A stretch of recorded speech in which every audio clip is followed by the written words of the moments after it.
विंध्य और सतपुड़ा की घाटियों के बीच बसा एक दिव्य स्वर्ग अमरकंटक।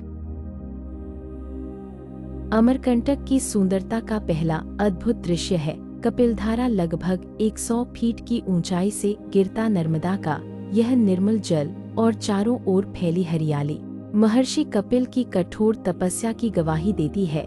यह जलप्रपात न केवल नयनाभिराम है बल्कि इस पूरे इकोसिस्टम की जान है।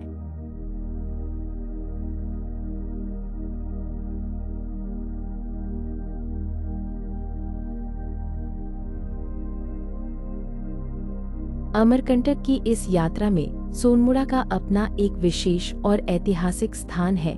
यह स्वर्णभद्र यानी सोन नदी का उद्गम स्थल है। सैकड़ों फीट गहरी खाई और यहाँ से दिखने वाला सतपुड़ा की पहाड़ियों का विशाल दृश्य मन को मोह लेता है।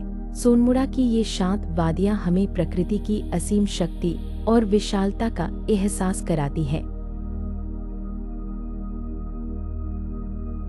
मुख्य मार्ग से थोड़ा भीतर घने जंगलों के बीच छिपी है शंभुधारा। यहाँ प्रकृति अपने सबसे शांत और शुद्ध रूप में है। यहाँ का वातावरण इतना कोलाहल मुक्त है कि आप केवल पत्तियों की सरसराहट और पानी के बहने का मधुर संगीत स्पष्ट सुन सकते हैं। यह स्थान हमें एकांत का असली अर्थ समझाता है। शंभुधारा के ही समीप बहती है लक्ष्मण धारा। वनवासियों और स्थानीय जैव विविधता के लिए यह जलधारा जीवन का एक महत्वपूर्ण स्रोत है। पत्थरों को चीरकर बहती ये छोटी छोटी जलधाराएं ही मिलकर अमरकंटक के पर्यावरण को उसका असली रूप और शक्ति देती हैं।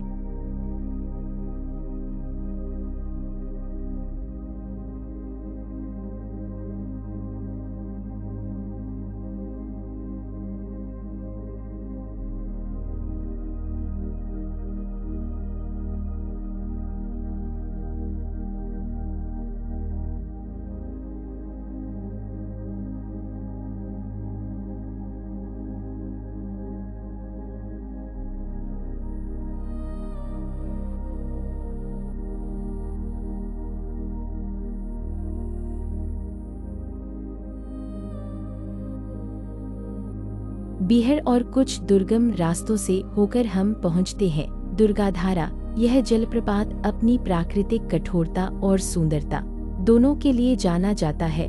यहाँ का अछूता पर्यावरण हमें सिखाता है कि कुछ स्थानों का मानवीय हस्तक्षेप से दूर रहना ही उनके और हमारे दोनों के हित में है।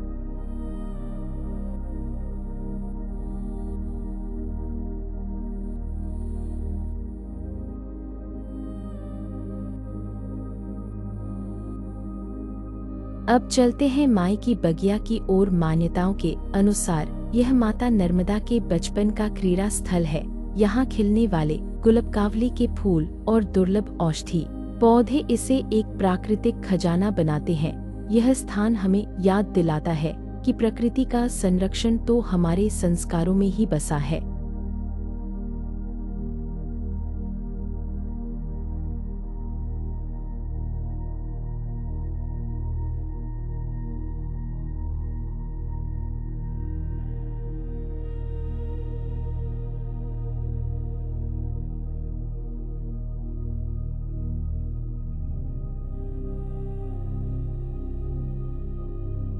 प्राकृतिक सौंदर्य के साथ साथ अमरकंटक एक गहरा आध्यात्मिक केंद्र भी है।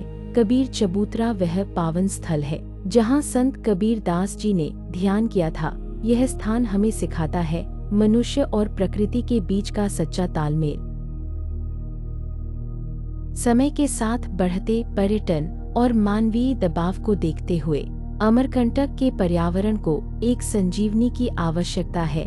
इसी दिशा में एक अत्यंत महत्वपूर्ण कदम है प्रस्तावित नगर वन।